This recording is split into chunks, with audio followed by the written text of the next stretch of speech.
ಆತ್ಮೀಯ ಬಂಧುಗಳೇ, ಹೇಗಿದ್ದೀರಿ ಎಲ್ಲರೂ? ಸ್ನೇಹಿತರೆ, ನೀವೆಲ್ಲರೂ ಕೂಡ ನೋಡ್ತಾ ಇರ್ಬೋದು.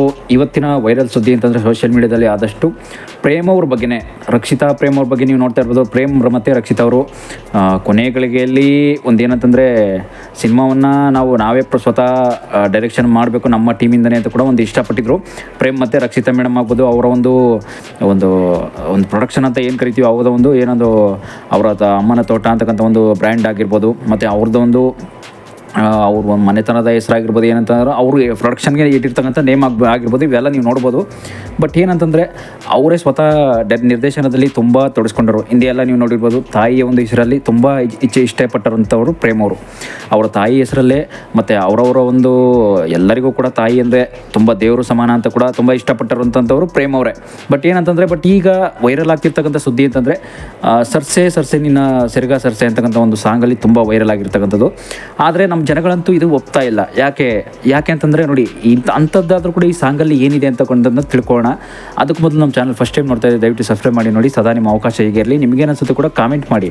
ಬಟ್ ಅನಿಸುತ್ತೆ ನೋಡಿ, ಹಿಂದೆ ಎಲ್ಲ ಸಾಂಗ್ಸ್ ಅಂತ ಬಂದಾಗ ಒಂದು ಲಿರಿಕ್ಸ್ನ ಬರಿಬೇಕಾದ್ರೆ ಅದಕ್ಕೆ ಎಷ್ಟೆಷ್ಟು ಕಷ್ಟ ಬೀಳಬೇಕು, ಎಷ್ಟೆಷ್ಟು ಏನೇನು ಪದಗಳನ್ನ ಜೋಡಣೆ ಮಾಡಬೇಕು ಅನ್ನೋದು ಕೂಡ ನಿಮಗೂ ಕೂಡ ಗೊತ್ತಾಗುತ್ತೆ. ಒಬ್ಬ ನಿರ್ದೇಶಕ ಆಗಲಿ, ಒಬ್ಬ ರೈಟರ್ ಅಂತ ನಾವೇನು ಕರಿತೀವಿ, ಸ್ಕ್ರಿಪ್ಟ್ ರೈಟರು, ಲಿರಿಕ್ಸ್ ರೈಟರ್ ಅಂತ ನಾವೇನು ಕರಿತೀವಿ, ಅವರೆಲ್ಲ ಬರಹಗಾರರು ಅಂತ ನಾವೇನು ಕರಿತೀವಿ, ಅವರು ಬರಿತಕ್ಕಂಥ ಬರವಣಿಗೆ ತುಂಬ ಕಷ್ಟ ಇರುತ್ತೆ. ಯಾಕೆಂತಂದರೆ ಅವ್ರಿಗೂ ಕೂಡ ಇಂಥ ರೀತಿನೇ ಬರಿಬೇಕು ಅಂತ ಕೂಡ ನಿರ್ದೇಶಕರು ಹೇಳಿರ್ತಾರೆ. ಈಗ ನೋಡಿ, ಪ್ರೇಮ್ ಅವರು ಕೂಡ ಇಂಥ ರೀತಿಯೇ ಈ ಸಾಂಗ್ಗೆ ಇದಕ್ಕೂ ಹೋಲಿಕೆ ಆಗುತ್ತೆ. ಈ ಸಾಂಗು ಈ ಪದಗಳೇನಿದೆ ಈ ಸಾಂಗಿಗೆ ಇದೇ ರೀತಿ ಇದ್ದರೆ ಹೋಲಿಕೆ ಆಗುತ್ತೆ ಅಂತಕ್ಕಂಥದ್ದು ನಿರ್ದೇಶಕರ ಒಂದು ಅಭಿಪ್ರಾಯ ಆಗಿರುತ್ತೆ ಅಷ್ಟೇ. ಅದೇ ರೀತಿ ಲಿರಿಕ್ಸನ್ನು ಬರೆದಿದ್ದಾರೆ ಅಷ್ಟೇ ಪ್ರೇಮ್ ಅವರು. ಇದರಲ್ಲಿ ತಪ್ಪೇನಿಲ್ಲ. ಈಗ ನೋಡಿ, ಅಲ್ಲಿ ಸಾಂಗ್ ಹೇಳಿರೋ ಪ್ರಕಾರ ಸಾಂಗಲ್ಲಿ ಯಾವ ಥರ ಸೀನ್ ಬರುತ್ತೆ, ಹೇಗೆ ಬರುತ್ತೆ, ಅದು ಒಂದು ಬಾಟಲ್ ಸೀನ್ ಆಗಲಿ, ಇನ್ನೊಂದಾಗಲಿ ಏನು ಬರುತ್ತೆ, ಅದೆಲ್ಲ ಒಂದು ಬಾಡಿ ಸೀನ್ ಆಗಲಿ, ಬಾಡಿ ಒಂದು ಮ್ಯಾಜಿಕ್ ಆಗಲಿ, ಬಾಡಿ ಒಂದು ಡ್ಯಾನ್ಸಿಂಗ್ ಆಗಲಿ, ಎಲ್ಲ ಏನು ಬರುತ್ತೆ ಅದೇ ರೀತಿ ಸಾಂಗ್ಸ್ನ ಬರ್ಕೊಂಡು ಹೋಗಿದ್ದಾರೆ. ಅದೇ ರೀತಿ ಲಿರಿಕ್ಸ್ ಬರೆದ ಮೇಲೆ ಮ್ಯೂಸಿಕ್ ಕೊಟ್ಟು ಅದನ್ನು ಬಿಟ್ಟು ನೋಡಿ, ಈಗ ಸಾಂಗ್ಸು ಕೂಡ ಈಗ ಫೇಮಸ್ ಆಗಿದೆ, ಇಲ್ಲ ಅಂತಲ್ಲ. ಬಟ್ ಏನಂತಂದರೆ ಈ ಸಾಂಗ್ಸ್ ಈಗ ವಿವಾದಕ್ಕೆ ಈಡಾಗಿದೆ. ಈ ಸಾಂಗ್ಸು ನಮ್ಮ ಜನಗಳಿಗೆ ಬೇಡವಾದಕ್ಕೂ ಕೂಡ ನೋಡಿ, ಕಾರಣ ಏನಂತಂದರೆ ಇಷ್ಟೇ, ಅಲ್ಲಿ ಇರ್ತಕ್ಕಂಥ ಕೆಟ್ಟ ಪದಗಳು ನೀವು ಯೂಸ್ ಮಾಡಿರೋದು ಇಷ್ಟ ಇಲ್ಲ ಅಂತ ಕೂಡ ಜನಗಳು ಹೇಳ್ತಾ ಇರತಕ್ಕಂಥದ್ದು. ಬಟ್ ಏನಂತಂದರೆ ನೋಡಿ, ಹಿಂದೆ ಎಲ್ಲ ಎಷ್ಟೋ ಸಿನಿಮಾಗಳು ಕೆಟ್ಟ ಸಿನಿಮಾಗಳು ಮಾಡಿದ್ದಾರೆ. ಎಷ್ಟೆಷ್ಟೋ ಸಿನಿಮಾ ಮಾತ್ರ ಅಲ್ಲ, ಎಷ್ಟೆಷ್ಟು ಮ್ಯೂಸಿಕ್ ಕೆಟ್ಟ ಲಿರಿಕ್ಸ್ ಕೂಡ ಬರ್ದಿದ್ದಕ್ಕಂಥ ಸಾಂಗ್ಸ್ಗಳಿದೆ ಹಿಂದೆ, ತುಂಬ ನೀವು ಕೇಳಿರ್ತೀರ. ಈಗ ನೋಡಿ, ಲಾಸ್ಟ್ ಟೈಮ್ ಕೂಡ ತೋತಾಪುರಿ ಸಿನಿಮಾ ಕೂಡ ಇದೇ ರೀತಿ ಕೆಟ್ಟ ಡಬಲ್ ಮೀನಿಂಗ್ ಎಲ್ಲ ಇದೆ. ಬಟ್ ಅದಕ್ಕೆಲ್ಲ ನಮ್ಮ ಜನ ತುಂಬ ಬೆಂಬಲ ಕೊಟ್ಬಿಟ್ರು. ಮತ್ತು ಬಟ್ ಇದಕ್ಕೆ ಮಾತ್ರ ಯಾಕೆ ಇಷ್ಟೊಂದು ದೊಡ್ಡ ಒಂದು ಫೈರಸಿ ಮಾಡ್ತಾಯಿದ್ರು ಅಂತ ಗೊತ್ತಾಗ್ತಾ ಇಲ್ಲ.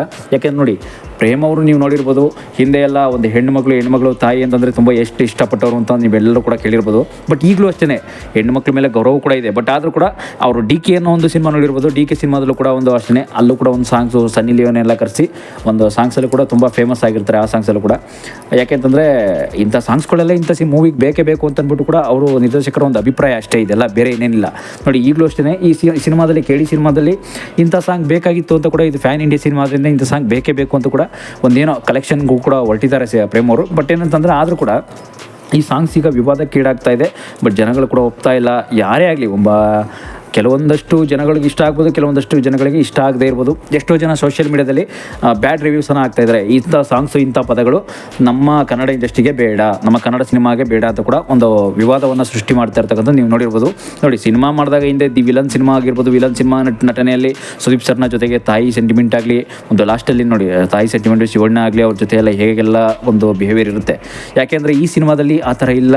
ಯಾಕೆ ಈ ಸಿನಿಮಾದಲ್ಲೂ ಕೂಡ ತಾಯಿ ಸೆಂಟಿಮೆಂಟ್ ಇಲ್ದೇ ಬರೀ ಈ ಥರ ಒಂದು ಹುಡುಗಿಯರನ್ನ ಈ ರೀತಿ ಏನೋ ಒಂದು ಬ್ಯಾಡ್ ವರ್ಡ್ಸಲ್ಲಿ ತೋರಿಸೋದಾಗಿರೋದು ನೀವು ನೋಡ್ತಾ ಇರ್ತೀರಾ ಡಿ ಸಿನಿಮಾದಲ್ಲಿ. ಬಟ್ ಈಗಾಗಲೇ ಡಿ ಸಿನಿಮಾದಲ್ಲಿ ಈ ರೀತಿ ವಿವಾದಕ್ಕೆ ಒಳಗಾಗಿರ್ತಕ್ಕಂಥದ್ದು ನಿಜ, ಇಲ್ಲ ಅಂತಲ್ಲ. ಬಟ್ ಏನಂತಂದರೆ ಅವ್ರ ಟೀಮ್ ಅಂತೂ ತುಂಬ ಒಂಥರ ಇನ್ನೂ ಡೌಟ್ಸ್ ಎಲ್ಲ ಇದೆ. ಈ ಸಾಂಗ್ಸನ್ನು ಡಿಲೀಟ್ ಮಾಡ್ಬೋಣ, ಇಲ್ಲ ಏನಾದರೂ ಎಡಿಟ್ ಮಾಡ್ಬೋದಾ ಅಂತ ಕೂಡ ಇನ್ನೂ ತೀರ್ಮಾನ ತೊಗೊಂಡಿಲ್ಲ. ಯಾಕೆಂತಂದರೆ ಈ ಸಾಂಗ್ಸ್ ಕೂಡ ಏನಂಥದ್ದಂತೂ ಕೆಟ್ಟದ್ದಂತೂ ಇಲ್ಲ. ಯಾಕೆಂದರೆ ಹಿಂದೆ ಎಲ್ಲ ಬರೆದಿರ್ತಕ್ಕಂಥ ಸಾಂಗ್ಸ್ ಅಂತೂ ಹಂಸಲೇಖ ಸಾಹಿತ್ಯದಂತೂ ತುಂಬ ಇದೆ, ಬ್ಯಾಡ್ ವರ್ಡ್ಸ್ ಯೂಸ್ ಮಾಡಿರ್ತಕ್ಕಂಥದ್ದು, ಇಲ್ಲ ಅಂತಲ್ಲ. ಬಟ್ ಆದರೂ ಕೂಡ ಏನಂಥದ್ದಾದರೂ ಕೂಡ ಇದರಲ್ಲಿ ಬ್ಯಾಡ್ ವರ್ಡ್ಸ್ ಇದೆ ಅಂತದ್ದು ಕೂಡ ಎಷ್ಟೋ ಜನಕ್ಕೆ ಗೊತ್ತಿಲ್ಲದೂ ಕೂಡ ತುಂಬ ಮಾತಾಡ್ತಾ ಇದ್ದಾರೆ. ಬಟ್ ಅದೆಲ್ಲ ಬೇರೆ ವಿಷಯಕ್ಕೆ ಹೋಗುತ್ತೆ. ನಿಮಗೇನಿಸುತ್ತೋ ಕೂಡ ಕಾಮೆಂಟ್ ಮಾಡಿ. ಏನಂತಂದರೆ KD ವಿಷಯದಲ್ಲಿ ಅಂಥ ಏನೂ ಬ್ಯಾಡ್ ಕಮೆಂಟ್ಸ್ ಅಂತೂ ಬ್ಯಾಡ್ ವರ್ಡ್ಸ್ ಅಂತೂ ಯೂಸ್ ಮಾಡಿರೋದಂತೂ ಇಲ್ಲ. ಬಟ್ ಏನಂದರೆ ಜನಗಳ ಒಂದು ಒಪಿನಿಯನ್ ಅಂತದ್ದು ಈಗಂತೂ ನೀವು ನೋಡ್ತಾ ಇರ್ಬೋದು. ಜನಗಳ ಒಪಿನಿಯನ್ ಅಂತೂ ಇದು ಬ್ಯಾಡ್ ಸಾಂಗ್ ಆಗಿದೆ, ಬ್ಯಾಡ್ ವರ್ಡ್ಸ್ ಆಗಿದೆ, ಇದು ಬೇಡ ಅಂತ ಕೂಡ ನೀವು ಕೇಳ್ತಾ ಇದ್ದಾರೆ. ಆದ್ದರಿಂದ ಇದು ದಯವಿಟ್ಟು ಈ ಸಾಂಗ್ಸನ್ನು ಅಂದರೆ ಒಬ್ಬ ಮಾತ್ರ ಅಲ್ಲ, ತುಂಬ ಜನ ಬೇಜಾರಾಗಿದ್ದಾರೆ ಈ ಸಾಂಗನ್ನು ಕೇಳಿ.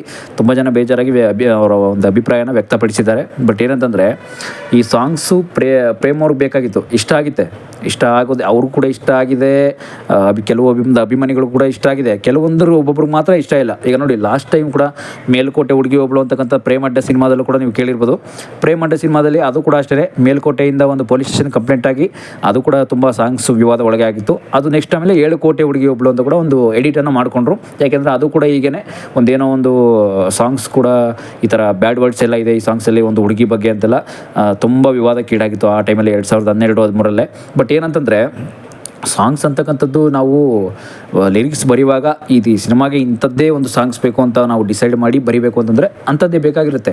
ಯಾಕೆಂದರೆ ನೀವು ಕೇಳಿರ್ಬೋದು, ಹಿಂದೆ ಎಲ್ಲ ವಿ ನಾಗೇಂದ್ರ ಪ್ರಸಾದ್ ಲಿರಿಕ್ಸ್ ಆಗಿರ್ಬೋದು, ಕವಿರಾಜ್ ಅವರ ಒಂದು ಲಿರಿಕ್ಸ್ ಆಗಿರ್ಬೋದು, ಇದೆಲ್ಲ ತುಂಬ ಜನ ಲಿರಿಕ್ಸು ಉದಯ್ ಶಂಕರ್ ಬರೀತಿದ್ರು, ಹಂಸಲೇಖರು ಬರೀತಿದ್ರು, ಇದೆಲ್ಲ ನೀವು ನೋಡಿರ್ಬೋದು. ಯಾಕೆಂತಂದರೆ ಸಾಂಗ್ಸ್ ಲಿರಿಕ್ಸ್ ಅಂತಕ್ಕಂಥದ್ದೆಲ್ಲ ಹಿಂದೆ ಎಲ್ಲ ಸಾಕಷ್ಟು ಜನ ಬ್ಯಾಡ್ ವರ್ಡ್ಸ್ ಯೂಸ್ ಮಾಡಿದ್ದಾರೆ, ಇಲ್ಲ ಅಂತಲ್ಲ. ಆದರೆ ಅಂಥದ್ದೇನು ಈ ಸಿನಿಮಾದಲ್ಲಿ ಅಂಥದ್ದೇನು ಬ್ಯಾಡ್ ವರ್ಡ್ಸ್ ಯೂಸ್ ಮಾಡ್ತಾಯಿದ್ದಾರೆ ಏನಂಥದ್ದು ಇವ್ರಿಗೆ, ಅದೆಲ್ಲ ಅಂಥದ್ದು ನಮ್ಮ ಒಂದು ಮೈಂಡ್ ಸೆಟ್ ಬಿಟ್ಟಿದ್ದು. ನೋಡೋರ ಕಣ್ಣಿಗೆ ಚೆಂದಾಗಿ ಕಾಣ್ರೆ ಅದು ಚೆನ್ನಾಗಿರುತ್ತೆ ಅಷ್ಟೇ. ಚೆಂದಾಗಿ ಕಾಣ್ತಾ ಇಲ್ಲ, ಡಬಲ್ ಮೀನಿಂಗ್ ಅರ್ಥ ಕೊಡುತ್ತೆ ಅಂತಂದರೆ ಈ ರೀತಿ ವಾದ ಮಾಡ್ತಾರೆ ನೋಡಿ.